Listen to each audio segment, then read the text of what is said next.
MatPat just shook the internet and announced his entry into US politics. But what is he doing? People in the replies of this tweet are visibly excited, but understandably confused. Some people even think that this is the start of his campaign for presidency, and while it's not at that level yet, the reality is that it can absolutely be the start of an ambitious political career. My name is Rednu, and if you find this breakdown helpful, remember to leave a like and subscribe for more stories like this.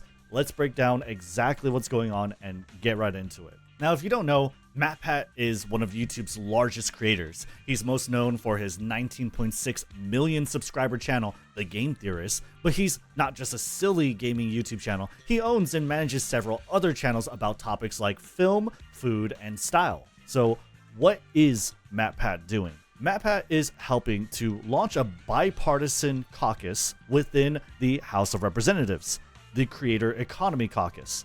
That's a lot of words, but let's break it down slowly. So what's important to note is that this is bipartisan, meaning that it intends to and has the support of both major political parties within the United States, that being the Democrats and the Republicans. And we have good reason to believe it's bipartisan too, because this press conference was jointly held, notably by Beth Van Duyne and Yvette Clarke. These are congresswomen who are within the House of Representatives, who are in charge of making laws and policies and getting them to pass through Congress. So what is a caucus? A caucus within the House of Representatives is a group of lawmakers who share a common interest or policy goal. Caucuses consist of lawmakers in Congress. These are formal members, and they're meant to represent the interests of certain people, and in this case, content creators. They work with outside stakeholders like MatPat and Steph in order to be better informed on topics that interest content creators so that they can better represent them. So what topics and issues are important to the Creator Economy Caucus? In the video, MatPat talks about the following issues: online privacy, responsible use of AI, addictive algorithms, protection of children on the internet, the list goes on and on. He makes a case that content creators have had direct contact with issues that actually affect pretty much everyone within the United States in this age of the internet. Think about DMCA, the Digital Millennium Copyright Act, and how it was passed in 1998 and is still active today. Think about all the issues that have come with it and the legal battles that have fought about it within just YouTube alone. Now you might be thinking, does the CEC represent me, the viewer? Yes and no. The Creator Economy Caucus, by its name, is meant to represent the interests of content creators. This might mean things like raising awareness on certain issues, like how content creators might want to be included under the no tax on tips clause, or fairer revenue splits from major platforms, or maybe a redraft of the DMCA. On its face, their job is to let the House know exactly what content creators think about certain laws being passed. But MatPat specifically names issues that content creators have had direct contact with, so like online privacy, AI, protecting children on the internet, like I mentioned before. If you're watching this video, then that means you're on the internet.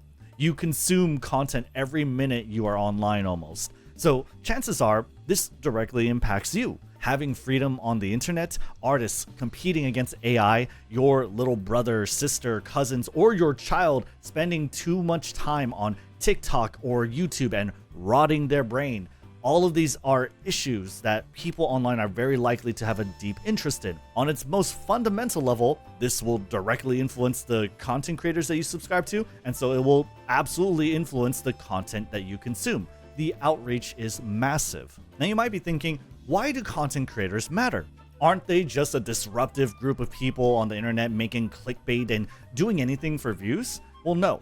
Content creators aren't just this colorful cast of people you see on online platforms. With a significant following, they're independent small business owners on its face, producing merchandise and providing effective outlets for advertisers to put their brand on. Not only that, large enough creators hire people, from video editors to cameramen to technical and production engineers that can manage a live stream. According to 2024 US YouTube Impact Report, YouTube's creative ecosystem contributed $55 billion to the US GDP, supporting the equivalent of 490,000 full-time jobs in the United States, and that's only what YouTube sees. The potential for Creator Economy Caucus is huge. If the House and other political figures regard it seriously, then you have to think about the kind of soft power and influence that MatPat will have and the other content creators that he lets in on the operation. Political candidates and representatives can theoretically get free advertising and outreach using his platform. Be honest, before this, have you ever heard of Beth Van Dyne or Yvette Clarke?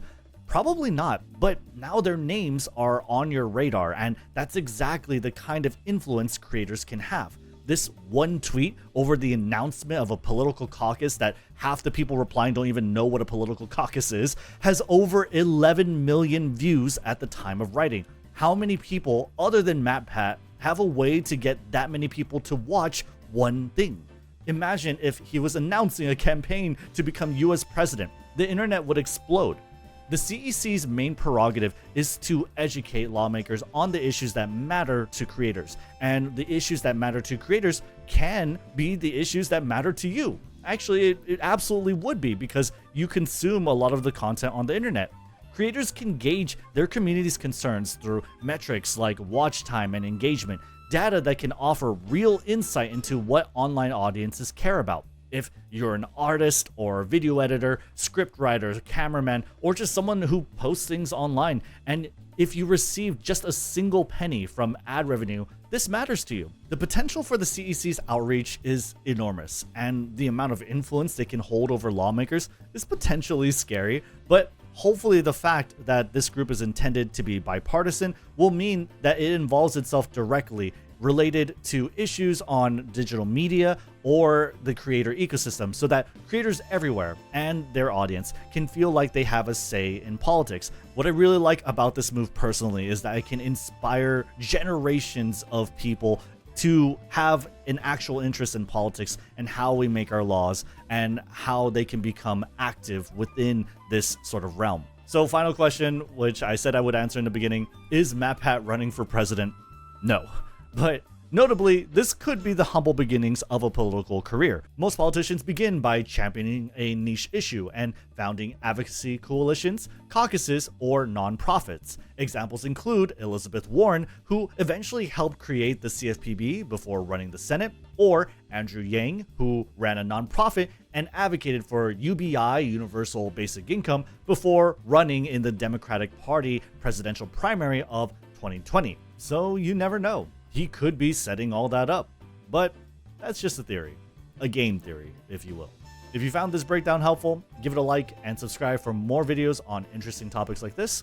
My name is Rednu, and I'll see you on the next one. Bye.